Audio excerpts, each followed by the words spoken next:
ഈ താമരശ്ശേരി ചുരം സ്ഥിതി ചെയ്യുന്നത് കോഴിക്കോട് നിന്നും വയനാട് വഴി കടന്നു പോകുന്ന നാഷണൽ ഹൈവേ NH 212-ലാണ്. ഈ ചുരം സ്റ്റാർട്ട് ചെയ്യുന്നത് അടിവാരത്ത് നിന്നും 12 കിലോമീറ്റർ കടന്ന് ലക്കടിയിൽ അവസാനിക്കുന്നു.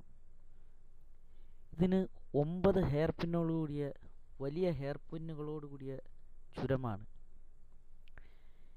ഇത് കോഴിക്കോട് ഡിസ്ട്രിക്റ്റിലാണ് സ്ഥിതി ചെയ്യുന്നത്.